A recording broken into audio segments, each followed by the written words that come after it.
No sabía muy bien cómo enfocar este vídeo. En parte es una crítica de la serie Autodefensa, pero en parte también es hablar sobre cómo se suelen tratar las drogas y las mujeres consumiendo drogas en la ficción, también en otras series y en películas, no solo en Autodefensa, así que eso, habrá un poco de ambas cosas.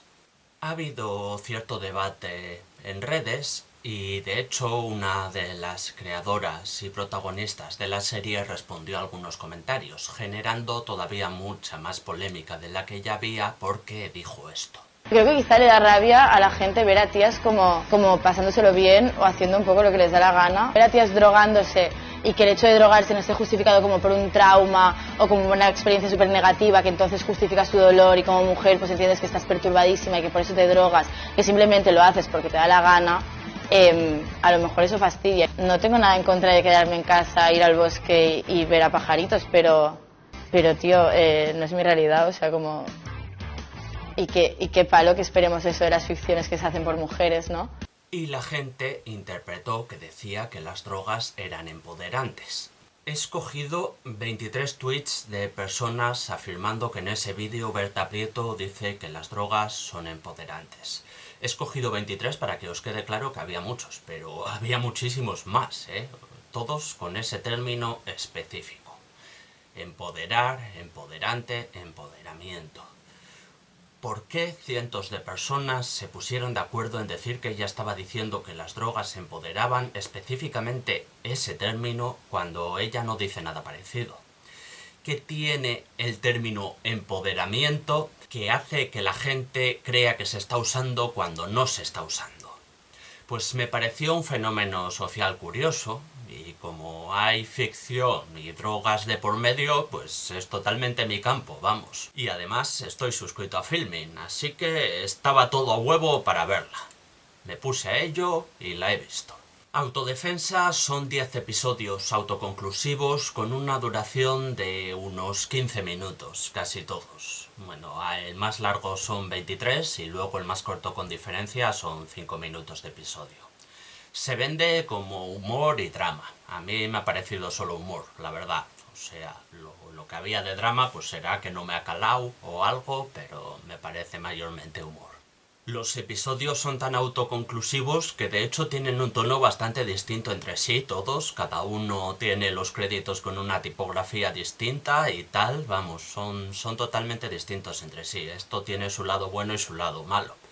Su lado malo pues es que no hay una historia que conecte los 10 episodios y que te mantenga prestando atención. Su lado bueno es que se pueden tratar más cosas. Dirige Miguel Ángel Blanca y en el guión están él mismo, Berta Prieto y Belén Barenis, que también se interpretan a sí mismas en un ejercicio de autoficción. Autoficción pues vendría a ser que los personajes que interpretan están basados en ellas mismas, o sea, esencialmente son ellas mismas, pero las situaciones que se producen pues sí son ficticias. O sea, no es un biopic ni es un documental. Sí está inspirado en la realidad, pero solo en los personajes, mientras que las situaciones ya más bien son ficticias.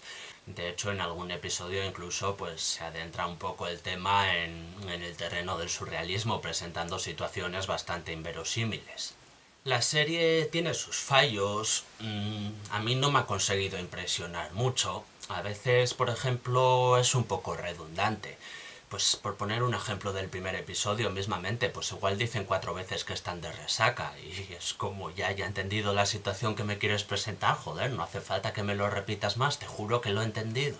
Otros episodios creo que pretenden ser más profundos y al menos para mí algunos de ellos pues no lo logran en absoluto. Por ejemplo, el quinto episodio, que divaga un poco así sobre temas personales, psicológicos y filosóficos, pues a mí la verdad es que no me ha llegado. O sea, me pareció un episodio aburrido y flojito, de hecho. Vamos, creo que se pueden hacer muchas críticas justas a la serie, pero es que también ha sufrido bastantes críticas injustas, me parece a mí.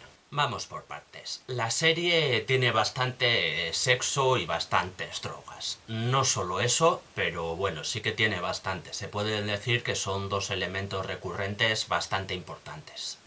Pero se abordan muchos más temas también. Se aborda la ansiedad y cómo llevar los ataques de ansiedad, la necesidad de compartir todo en internet, el miedo a lo que se suele llamar la cultura de la cancelación, el machismo y el feminismo, la influencia de una educación católica, la necesidad de sentirse guapa o deseada, etc. La verdad es que para lo sencilla que es la premisa, pues trata temas interesantes y bastante variados. Eso es un punto a su favor. Pero bueno, vamos al asunto central y al que seguramente más gente del público quiere saber. Las drogas. A lo largo de la serie, el único aspecto negativo de las drogas que se presenta, como mucho, es una resaca. Lo que es en todo el resto, pues viene a transmitir una sensación bastante positiva respecto a las drogas, ¿no? Viene a mostrar, digamos, su cara más amable.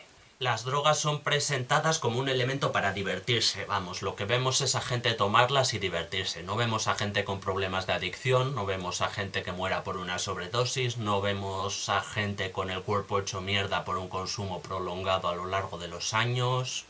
¿Es esto una representación certera? Bueno, pues probablemente sí es una representación certera del entorno de las protagonistas.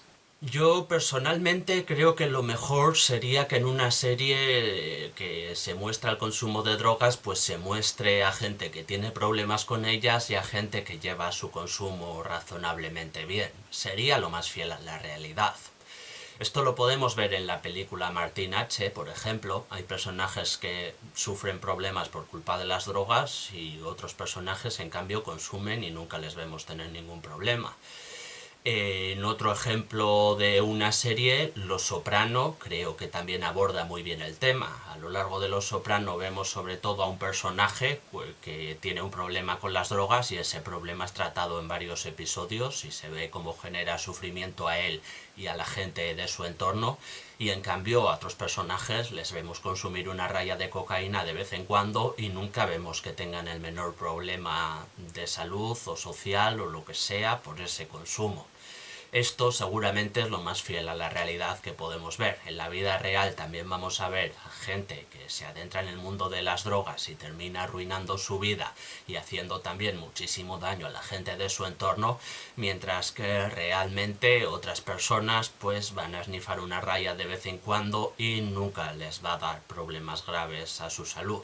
La verdad es que ambas cosas pasan. En autodefensa realmente tampoco se profundiza mucho en el tema de las drogas ni se dan detalles acerca de ellos, lo que no da pie a cometer muchos fallos. Aún así, algunos se puede ver, el tema de las microdosis, pues realmente dan una explicación que no tiene mucho que ver con la realidad, ¿no? Las microdosis suelen ser dosis de sustancias alucinógenas que se consumen en una cantidad tan pequeña que no se notan efectos al momento, pero que se supone que a lo largo de ciertos días o ciertas semanas sí producen una mejora del estado de ánimo.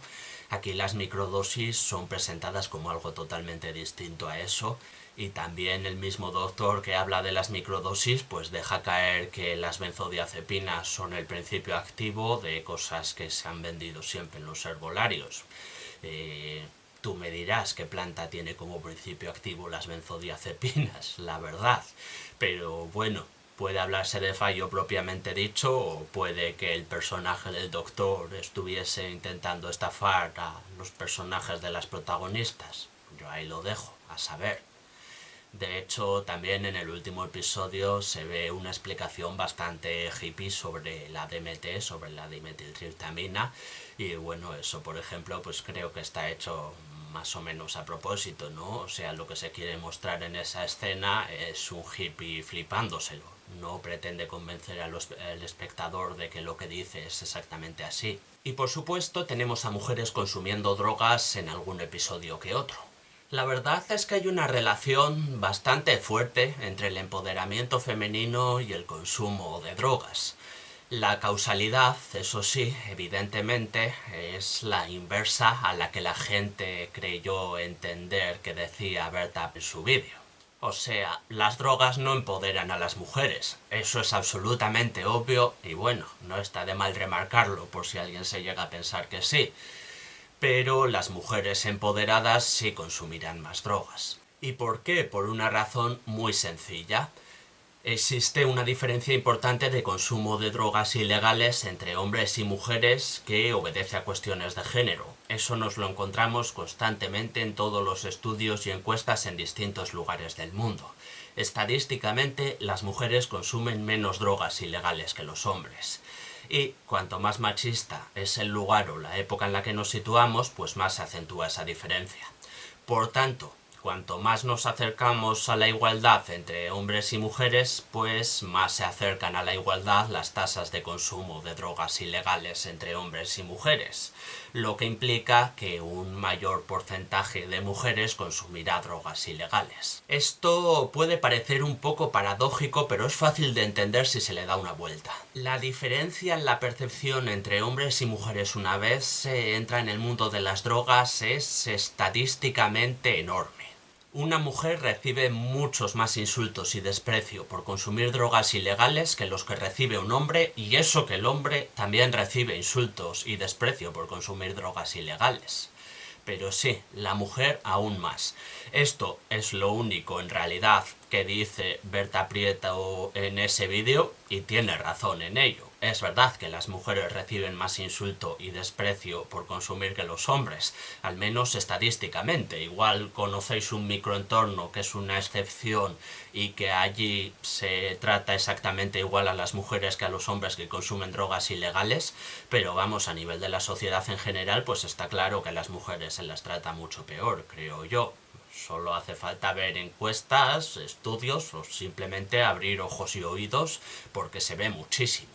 Y en asuntos aún más avanzados como la venta, pues las diferencias se acentúan todavía muchísimo más. O sea, realmente ¿a cuántas mujeres que vendan drogas suele conocer la gente? Porque el camello casi siempre es un hombre. Alguna excepción puede haber, pero vamos, que en la proporción la diferencia ahí es abismal. Y como las mujeres suelen consumir menos drogas ilegales que los hombres, pues los hombres suelen tener más problemas con las drogas que las mujeres. Esto también conviene mencionarlo. Eso sí, por darle una vuelta más, cuando las mujeres llegan al punto de tener problemas con las drogas, estadísticamente se encuentran en una situación peor que los hombres que llegan a tener problemas con las drogas.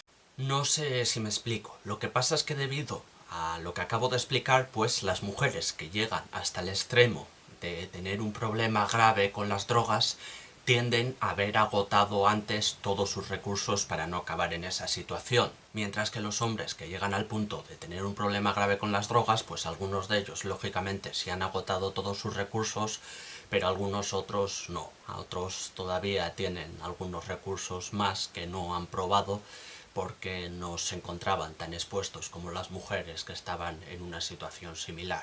Pero vamos, que desde luego hay un porcentaje de hombres que tienen problemas con las drogas bastante mayor al de las mujeres. Y eso es un poco lo paradójico de esta situación. Que el mismo machismo que las oprime actúa como elemento protector en ese aspecto en concreto. Esto pasa con las drogas y también con algunas otras cosas. Pues por ejemplo, la guerra.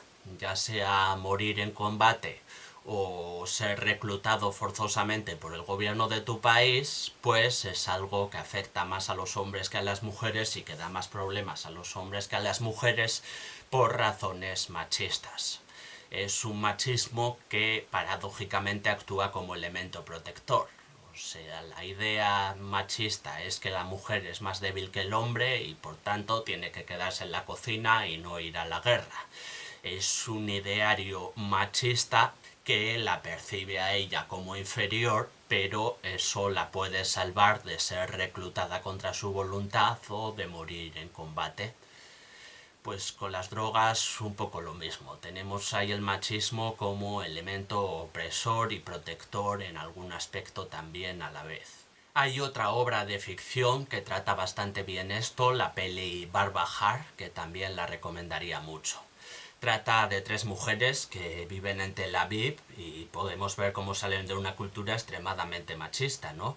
Y algunas de ellas son cada vez más libres, y eso implica que pueden vivir sin marido, pueden tener otras orientaciones sexuales, como ser lesbiana, conducen, fuman, beben alcohol, consumen cocaína Y eso está guay, porque sin incidir mucho en ello ni darlo todo masticado, pues plantea esta paradoja al espectador, ¿no? Plantea el decir, hostia, están ganando mucha libertad y algunas de esas conductas que ahora pueden hacer por tener más libertad pues son indiscutiblemente saludables y sanas y guays, pero otras en cambio pues pueden producir daño a la salud, ¿no? Como que tienen un doble filo. Algunas de estas conductas que ahora pueden hacer pues por ser más libres pues son a la vez un ejercicio de libertad pero que causa daños a su salud y tiene bastantes riesgos.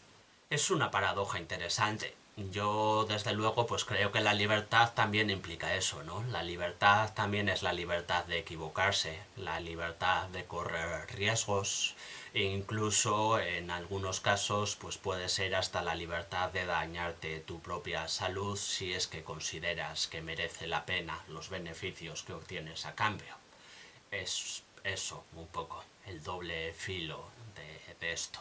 Y no creo que Autodefensa sea tan interesante en ese aspecto como Barbajar, pero bueno, también puede hacernos reflexionar sobre estas cosas, sí, ¿por qué no? Esta serie, desde luego, no pretende tener una moraleja ni es un ejemplo moral para nada. O sea, básicamente en el cuarto episodio, por ejemplo, las protagonistas se dedican a dar mucho asco como personas.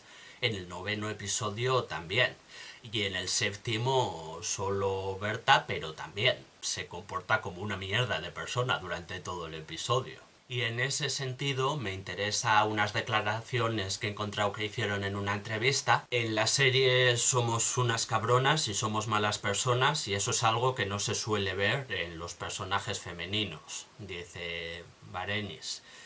Y luego Prieto añade, aquí hay mucha crítica social, pero nosotras nos ponemos como sujeto de esa crítica evidenciando nuestras putas cagadas.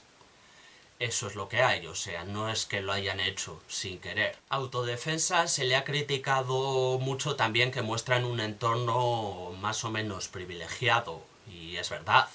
A ver, las protagonistas tampoco son millonarias, de hecho la premisa de que tienen que compartir piso pues ya deja caer que millonarias lo que es millonarias no son, pero bueno, indudablemente pues sí tienen unas condiciones económicas bastante mejores que las de la mayor parte de la población.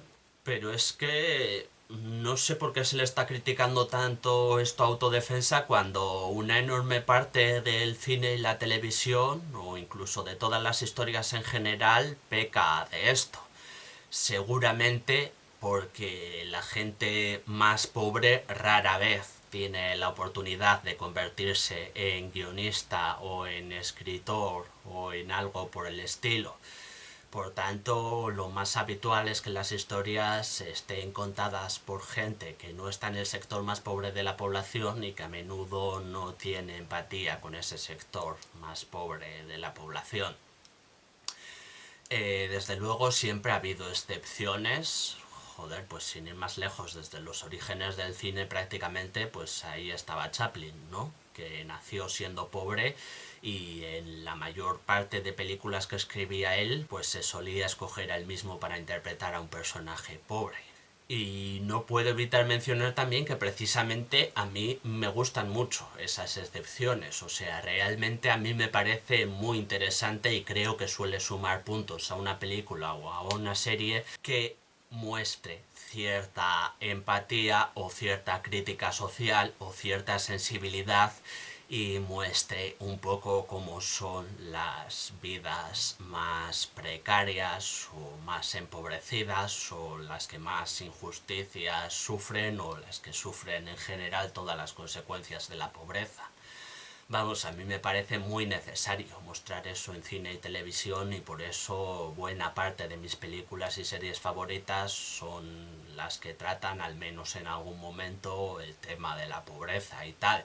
Pero bueno, que tampoco necesito que todos los productos, todas las series y pelis que consumo traten el tema de la pobreza.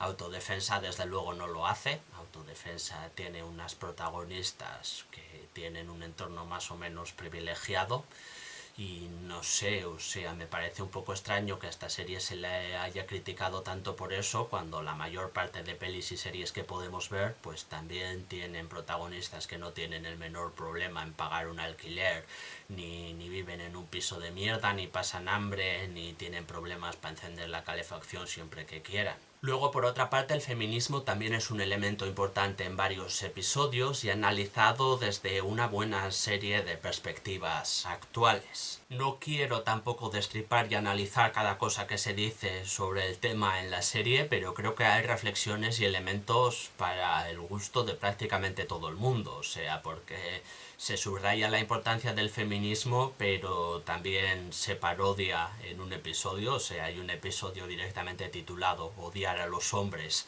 que viene a ser una parodia de algunas actitudes que se suelen atribuir al feminismo.